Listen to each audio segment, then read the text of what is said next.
오직 예수님이 십자가와 재림, 믿음으로만 구원받습니다. 할렐루야. 믿음 외에는 구원받을 길이 없습니다.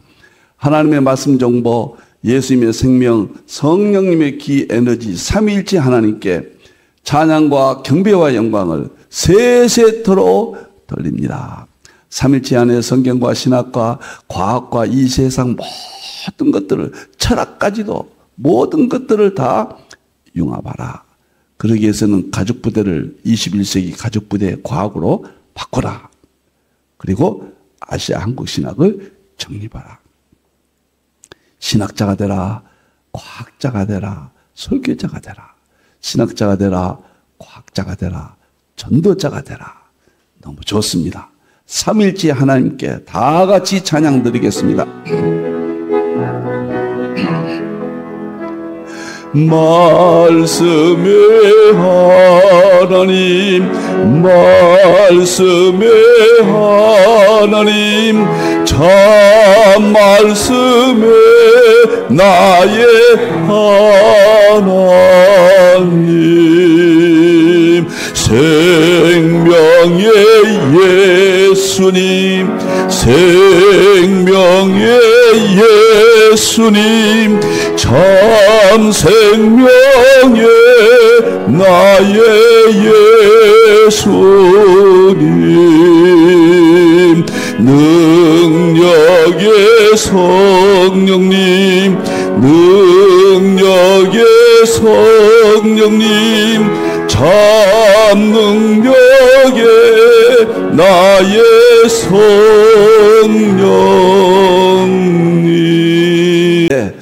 자, 삼일체 과학신학 제자 훈련은 일정표.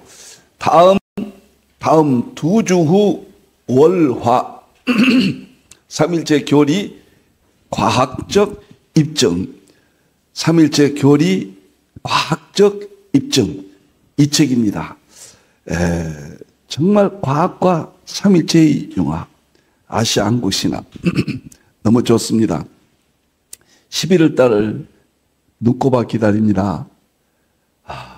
제 1100권 중에 대표해줘서 삼일체 본질 실제는 대통일장이 이제 11월 달에 개인적인 이야기지만은 제 인생의 가장 중요한 나를 꼽으라면은 삼일체 본질 실제는 대통일장이 영감을 정리한 2020년 3월 2일 새벽 1시고요.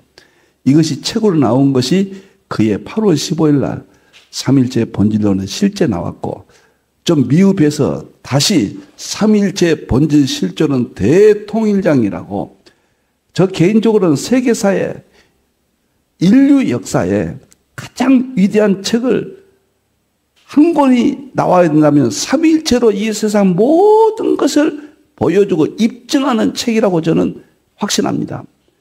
제 책이 세계 한 권밖에 없는 책이다, 이런 표현을 쓰는 것은 무리인 줄 알지만 저는 그런 심정으로 이것을 정립을 했습니다. 제 후배들은 이 책보다 더 위대한 책이 이제 쏟아져 나오지 않겠나 이렇게 생각을 합니다. 감사합니다. 오늘 21세기 양자역학 예수님의 세계입니다. 오늘은 닐스 보어 하도록 하겠습니다. 자, 다음 보겠습니다. 제1장 양자역학의 출발과 발전과 완성. 출발은 막스 플랑크죠. 발전은 아인슈타인, 닐스 보어, 슈레딩거 이런 사람들이죠. 완성은 하이젠베르크죠. 양자역학의 이 세계를 보겠습니다. 오늘은 세 번째 인물, 발전에 지대한 공헌을 한 닐스 보어 원자 모형. 원자 모형. 오늘 이 부분을 설명을 드리겠습니다. 자, 과학하면은, 양자역학 하면 세 가지 잊지 마십시오. 첫째는 욥기 38장 4절, 5절입니다. 여기 보면 땅의 기초가 양자역학의 입자입니다. 그 다음에 도량법이 양자역학의 이후에 표준 모형, 촉근 이론입니다. 줄이 촉근 이론입니다. 그 위에 띄웠다, 이 양자라는 뜻이다. 제가 발견한 것 중에 정말 하나님께 감사드린 발견들입니다. 두 번째 성경 구절은 창세기 1장의 발견의 혁명적인 내용이죠. 땅이 물질이죠. 물질을 쪼개면 입자들이 나오는데 입자들이 특징이 첫째 혼돈상, 이게 불확정성이 올리고, 공원은 러더포드, 이건 하이덴베르크죠. 공원은 러더포드가 모든 원자의 세계는 텅 비어 있다. 흑암은 폴 데이비스가 입자들의 세계는 흑암이고, 그 다음에 입자들이 만든 우주는 초기는 흑암 상태였다. 여러분들이 창세기 1장 3절에 빛이 있으라며 빛이 있었죠.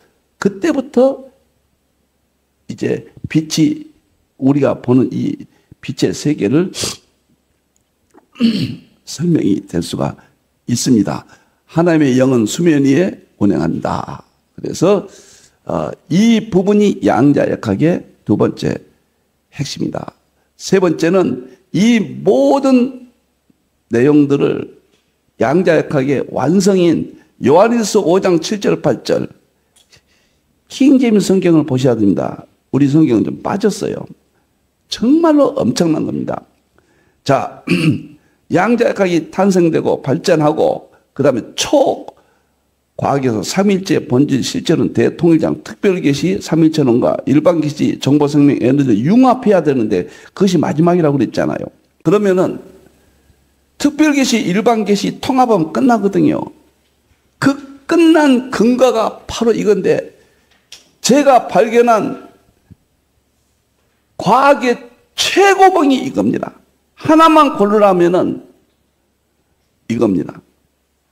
그 다음에 두 번째 고르라면 로마서 1장 1절, 만물 가운데 하나님의 능력과 신성이 있다. 세 번째 고르라면 욥기 38장 4절 5절, 바로 설명.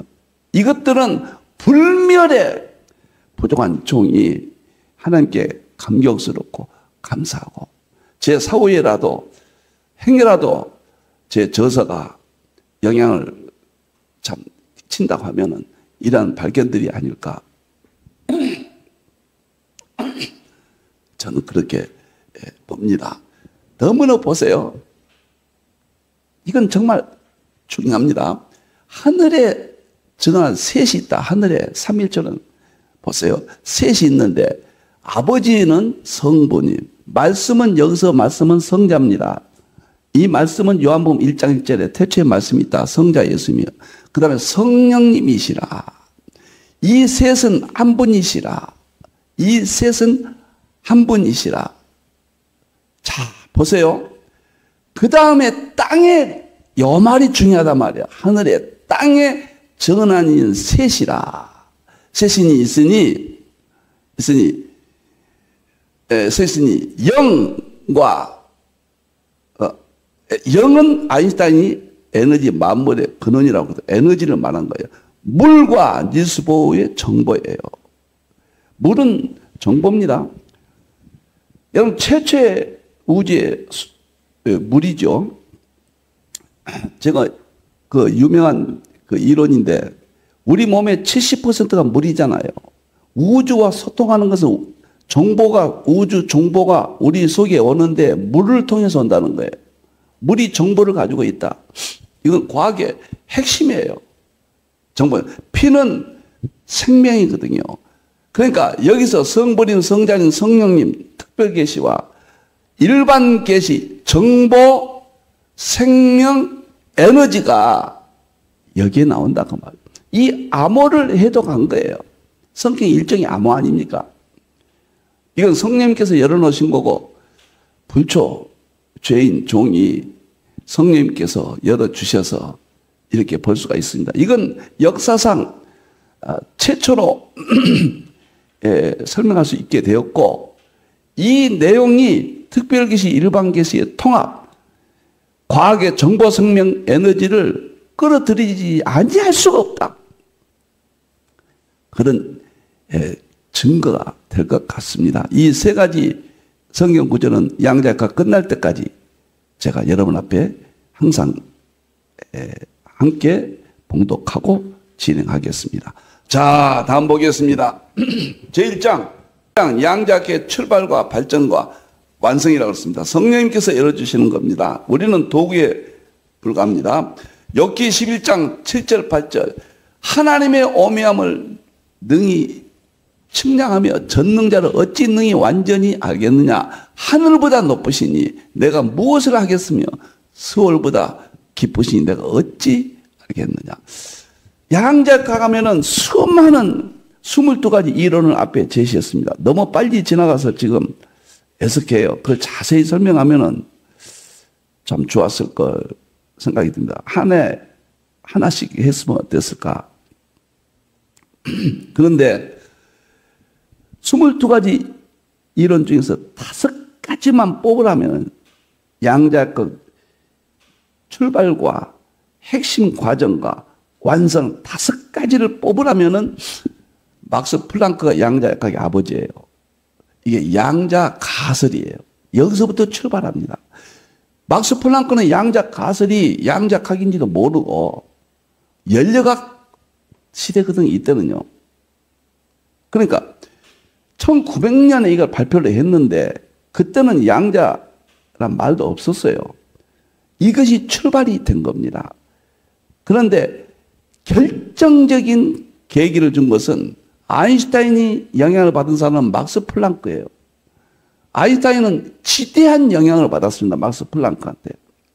그래서 여기에서 영감을 얻고 해서 광양자설을 빛은 입자와 파동이다. 빛이 지금까지는 파동이라고 그랬고 입자라고 그랬고 분리시켰는데 여기서 폭발적인 과정이 나타난 겁니다. 이게 하나님께서 일일이 하나하나 일시보해야 되는데 이거 하나하나 간섭하신단 말이에요. 낙엽 하나 떨어지는 것도 하나님이 허락해야 떨어집니다. 어찌 부족한 종이 깨닫는 것도 성령의 역사가 아니고 하나님의 능력이 아니겠습니까? 여러분과 우리의 이런 시대에 사는 것도 하나님의 철저한 시나리오에 의해서 이런 것들도 하나님의 시나리오에 의해서 이런 일반 계시학자들도 사용하신다는 거예요. 일반 계시 세계는. 그 다음에 닐스 보의 원자 모형은 과정 2입니다. 광양자설이 정말 계기 중에 계기를 했다면 그 계기를 딱 휘어잡은 사람이 닐스 보고 원자의 세계를 들여다봐 버렸습니다. 최초의 대사건이에요. 원자의 세계를 설명했다. 이것을 원자 모형 그렇게 이야기를 합니다. 여기서부터 급속도로 발전해요. 닐스 보어는 지금도 벨기에 지금 영웅 아닙니까? 대영웅입니다. 여러분들이요. 양자역학의 아버지는 막스 플랑크지만은 공헌도는 닐스 보어가 최고로 공헌을 했습니다. 코펜하겐 학파의 아주 대표고요. 그 다음에 슈레딩거가 파동역학으로 과정 3. 원자는 입자와 파동으로 되어 있잖아요.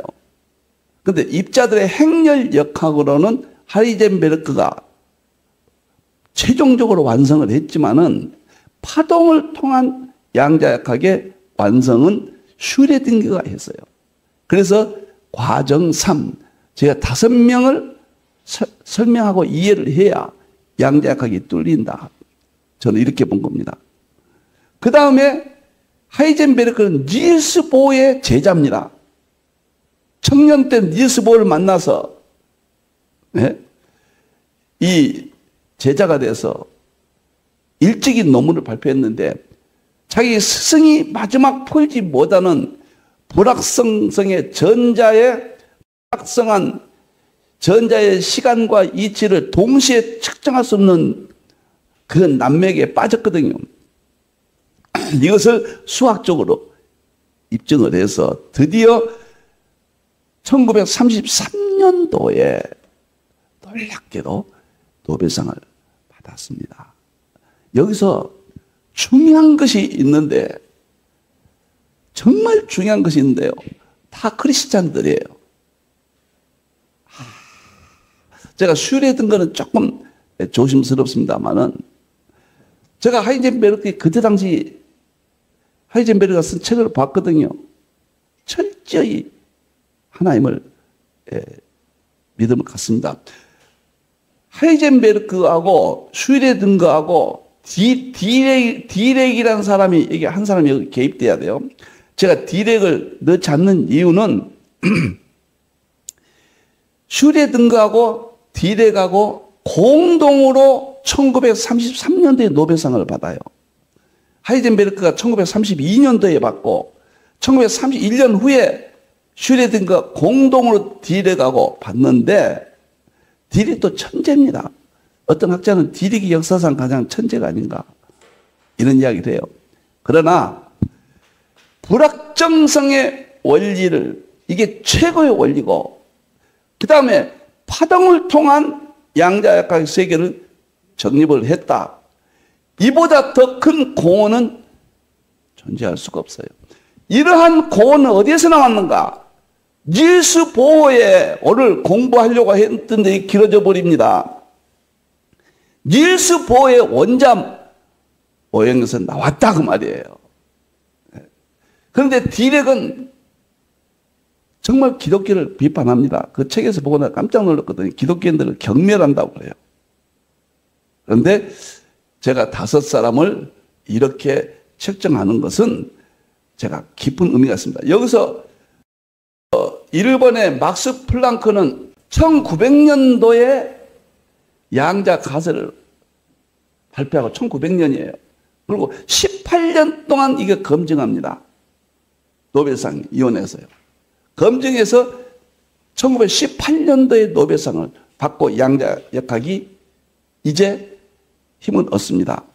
그 다음에 아인슈타인의 광양자설은 1905년도에 논문을 발표합니다. 그리고 1905년에서 21년까지 그러니까 16년이 지난 동안까지 광양자설을 노벨위원회에서 검증을 했어요. 그래서 1921년도에 노벨상을 받습니다. 아인슈타인이 상대성 이론을 받는 게 아니라 양자역학의 광양자설로 받았다 그 말이에요. 니일스 보어하고 둘이 1927년도에 오늘은 뭐 이야기가 이렇게 됐으니까 제가 나오니까 이런 이야기 좀 하고 니일스 보어는 다음 시간에 또 하죠. 뭐 급하게 하지 않겠습니다. 하고 싶은 이야기니까요. 이 두 사람은 어떤 관계가 있는가? 1927년도에 솔베이 회의라는 게 있습니다. 솔베이라는 화학자가 그 많은 돈을 벌고 그래서 솔베이에 3년마다 과학자들의 모임을 회의를 가져라. 거금을 내놨거든요. 그래서 솔베이 회의가 3년마다 열리는데 제 5회 때가 1927년도예요. 27년도에 이때를 역사상 과학자 회의에서 가장 의미 있는 해라고 그래요. 이때는 주인공이 누구냐면 아인슈타인과 니일스 보어예요. 대논쟁입니다. 다시 말하면 이때 논쟁이 1927년도에 27명이 모였는데요. 18명인가요? 노벨상 받은 사람이 퀴리 부인도 오고 다 이 사람들이 다 참석한 겁니다. 이 사람은 빠졌고요. 1927년에 참석했는지 사진을 보면 나옵니다. 그런데 이때 무슨 일이 벌어지냐면은 불확정성이 옵니다.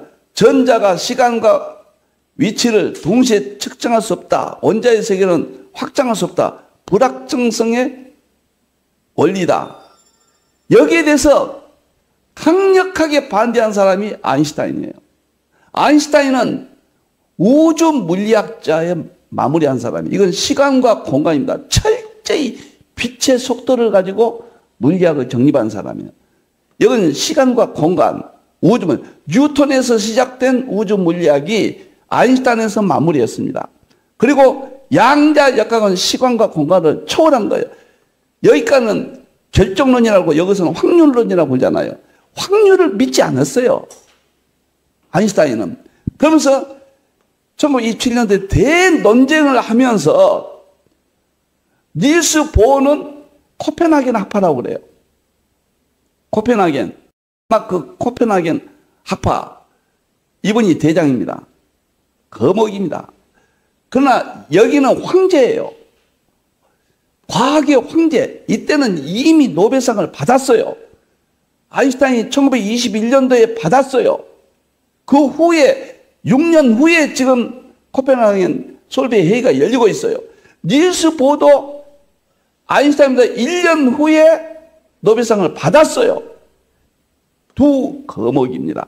이분은 황제고 이분은 아인슈타인 앞에서는 큰소리 치지 못하는 그때 당시 위치였습니다. 치열하게 확률을 논해서 확률이 과학에서는 있을 수 없다는 이야기죠. 그 논쟁을 벌였고 거기에 대해서 아인슈타인은 이제 오늘 닐스 보어 이야기에 대해 어차피 닐스 보어에 대한 이야기가 나오니까요. 오늘 그 부분만 이야기하고 마치겠습니다. 아인슈타인은 끝까지 신은 주사위를 던지지 않는다. 과학의 이론이 발견되지 않아서이지 빛의 속도 1초에 30만 킬로로 가는 이 시간과 공간적 개념에 물리학이 무너질 수가 없다. 이렇게 주장을 한 거예요. 이렇게. 그런데 닐스 보어는 확률론이다. 강력히 주장해서 이때 논쟁은 닐스 보어의 판정성. 역사는 그렇게 정의합니다. 그래서 이때 그 제자들이 하이젠베르크예요. 여기 참석했던 제자들이. 그런데 굉장히 신앙이 좋은 사람입니다. 닐스 보어는. 닐스 보어는 특히 한국의 주역에서, 주역이 중국이 아닙니다. 태극, 우리 태극 있잖아요. 태극 문양에서 상보성의 원리, 입자와 빛이 입자와 파동을 돼 있다. 원자들도 입자와 파동을 돼 있다. 입자와 서로 다른 것들이 왜 하나로 되어 있느냐? 이것은 입자와 파동은 분리가 안 된다. 이것은 동일 본질 두 구분, 예수님과 하나님이 분리가 안 되고 한 분이시고 본질이 같으나 그 구분이 된다. 그 논리를 신학적인 예수님의 양성교리 논리를 누가 제공했느냐? 닐스 보어인데 닐스 보어는 그걸 몰랐어요. 이제 우리 목회자들이 발견해서 하게 된 겁니다. 놀라운 이야기들입니다. 제가 오늘 이야기가 났으니까요. 처음에 가면 막스 플랑크 양자 가설은 어떤 변화를 가져왔느냐? 지금까지 결정론, 시간과 공간의 개념에서 띄엄띄엄이라는 연속적 개념에서 불연속적 개념의 시대로 바뀝니다. 시간은 연속적이라 시간도 띄엄띄엄, 모두 다 띄엄띄엄이라는 거예요. 띄엄띄엄. 이건 띄엄띄엄, 양자는 띄엄띄엄, 퀀텀. 그런 의미가 이 세상이 완전히 의식이 바뀐 겁니다. 이 사람들에 의해서. 완전히 바뀌어버렸어요. 세상이 바뀐 거예요. 이 철학에서 과학으로 넘어오는 이런 인식론에서 실제로 넘어오는 신의 세계, 피조물의 세계에서 신의 세계로 넘어오는 그런 의미를 갖고 있습니다. 그다음 아인슈타인의 과학 양자설은 어떤 의미를 갖고 있냐? 우리 성경의 결정적인, 예를 들어서 시편 33편 6절에 입의 기운이 에너지거든요. 만물을 만들었다. 만상을 이루었다. 그것을 결정적으로 입증해 주는 것이 과학 양자설이에요. 그러니까 피조의 세계에서 신의 세계로 갈 수 있는 길을 닦은 것이 막스 플랑크고 성령님께서 창조하셨다. 그 창조는 놀랍게도 입자와 파동이 함께한다. 예수님이 양성교리를 입증하는, 예수님이 창조하신 세계가 입자와 파동, 이것을 입증하신 거예요. 닐스 보어의 원자 모양은 놀랍게도 인간의 구조와 우주의 구조가 한 분이 창조하셨고 같은 원리로 되어 있다. 다시 말하면 인간을 쪼개고 보니까 그 속에는 원자의 세계가 있는데 원자 쪽에 보면 핵이 나오는데 핵에서 보니까 전자가 원자 핵을 돌고 있다. 이것은 태양계가 지구가 태양을 도는 것과 마찬가지다. 태양계 모형론을 발표함으로써 인간과 태양계와 은하계와 우주계는 하나의 세계요. 같은 원리로 조직이 되어 있다는 것, 프레임이 되어 있다는 것, 놀라운 세계를 발견합니다. 예를 들어서 빅뱅 이론이 있단 말이에요. 태초에 우리는 천지를 하나님이 창조하셨다. 빅뱅 하고 나서 그 에너지가 폭발하고 나서 즉각적으로 에너지는 펼쳐져. 인플레이션, 팽창을 한다. 큰 속도로 팽창을 해요. 그러다가 3분 후에는 이제 팽창이 느려지죠. 이 이론은 인간이 어머니와 아버지가 만나서 하나의 세포가 됨으로써 팽창합니다. 인간이 그 팽창을 하면서 어느 정도 자라면은 팽창이 느리고 성장 속도가 느려진다. 우주는 마지막에 인플레이션이 팽창이 어느 시점에 가서는 끝난다. 빅 프리즈, 빅 크런치, 빅 립 상태가 와요. 끝나면은 우주가 폭발해서 사라져버린다. 불타버린다. 인간이 세포가 분열이 멎으면은 인간이 더 이상 기운이 다해서 인간이 죽게 된다.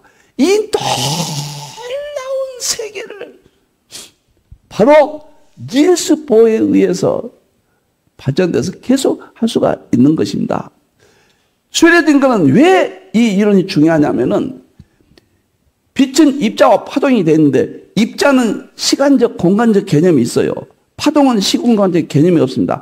파동은 뭐냐면 하나의 말씀에 나타난 현상이에요. 파동은 예수님의 생명이 나타난 현상이에요. 성령님의 에너지가 나타난 현상이 파동이에요.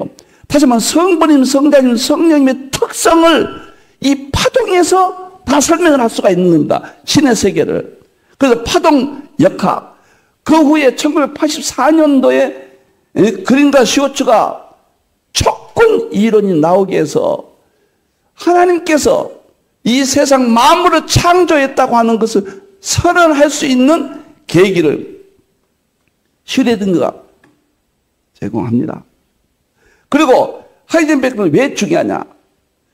뉴턴부터 아인슈타인까지 시간과 공간, 빛의 시간성, 공간성이 만물의 근본이고 본질이고 피조물 세계의 본질인데 전자의 상태를 통해서 이 세상은 시공간적으로 결정론이 아니라 그건 확률이다. 확률론이고 그 확률은 불확정하다. 확정 지을 수가 없다. 이런 놀라운 세계, 하나님을 갖다가 시간적으로 공간적으로 설명할 수 있습니까? 예수님의 인성만 빼놓고는 하나님에 대해서는 설명할 수가 없죠. 신이신데 그분들은 초월적인 신이신데 그래서 불확정성의 원리가 이 세상을 지배하고 있다는 거예요. 우리는 시간과 공간의 세계가 이 세상을 지배했다고 생각하는데 그것이 본질이라고 생각하는데 그건 본질이 아니에요.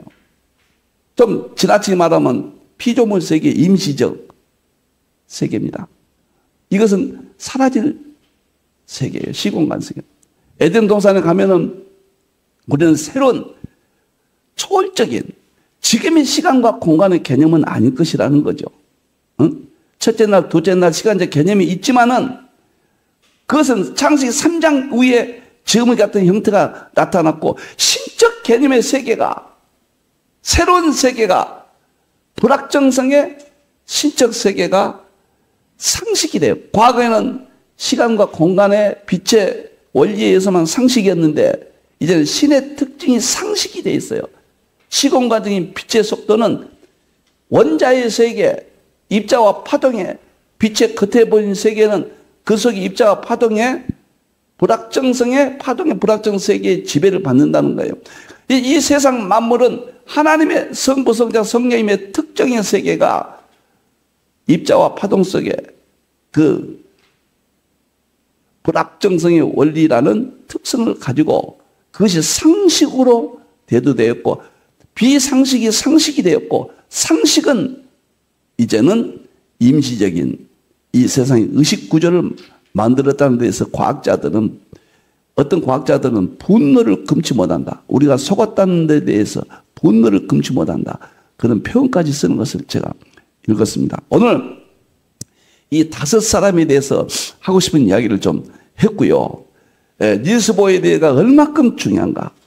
근데 다 크리스찬들에 의해서 열리게 된 것도 하나님의 놀라운 세계가 뜻이 있는 것이 아닌가. 제가 1947년도에 막스 플랑크가요, 뭐라고 했냐면, 이 세상 만물은 정보에 의해서 정보가 이 세상 만물의 본질이다. 플랑크가 한 말이에요. 닐스 보어가 또 이 세상의 물질은 정보가 본질이다. 슈레딩거는 이 세상의 본질은 생명이다. 아인슈타인은 놀랍게도 이 세상의 본질은 에너지다. 정보, 생명, 에너지라는 초과학의 마지막 정보, 생명, 에너지가 나오지 않냐면은 요한일서 1장, 5장, 7절, 8절 하늘의 삼일체와 땅의 삼일체는 융합하는 길이 없어요. 길이 없는데 이 사람들에 의해서 일찍이 발표됐는데 물리학에서는 받아들이지 않았습니다. 너무 엄청나니까. 이제서 조금 움직이고 있어요. 제가 다음 달에 나올 삼일체 본질 실제로는 대통령장에서는 어마어마한 이야기들이 나올 겁니다. 오늘은 그냥 하고 싶은 이야기 했습니다. 이 5사람이 하도 중요해서요. 오늘 이야기가 다시 한번 들으십시오. 보통 일이 아닙니다. 우리 하나님의 세계가 지금 나타나고 있습니다. 성경에 있는 우리 하나님, 성부님, 성령, 삼위일체 이 모든 것들을 입증할 수 있는 시대가 왔어요. 우리는 신학과 목회와 설교와 모든 것이 마지막 하나님의 큰 보따리를 풀어놓아서 대전환이 와야 되는데 우리 신학에서는 아직 조금 과학에 대해서 미치지 못하기 때문에 대전환기, 변혁기에 우리는 이 어려움을 당하고 있다. 저는 개인적으로 그렇게 확신을 갖고 과학이 마지막이다. 구약은 성경이고 신약은 성경과 철학 인식론이고 지금 재림 때는 성경과 철학 인식론과 과학의 3가지가 융합되어야 하나님의 모든 마지막 때 만물 속에 하나님의 능력과 신성을 보여주고 하나님의 모든 계시의 세계가 전부 감춰졌던 세계가 드러나게 된다. 그것이 예수님의 재림이고 계시록이다. 이렇게 저는 생각을 하고 있습니다. 너무너무 감격스럽습니다. 기도하겠습니다. 감사합니다. 하나님. 입만 열면 삼일체만 전하겠다고 결심을 했습니다. 부족한 종은 기도할 때마다 십자가와 재림에는 구원이 없다. 하나님의 말씀 정보 예수님의 성령 성령의 기회는 삼일체 안에 모든 것을 융합하라. 빠뜨리지 않고 기도합니다. 이런 진리를 눈앞에 두고 있습니다. 이 부족한 종을 하나님 끝까지 붙들어 주셔서 우리 모두 하나님의 세계를 함께 공유하며 인도를 통하여 하나님의 뜻을 전달되게 해 주시옵소서. 오늘 또 잘못된 것이 있으면 하나님께서 막아주시고 삭제해 주시옵소서. 다시 오실 예수님의 이름으로 기도하옵나이다. 아멘.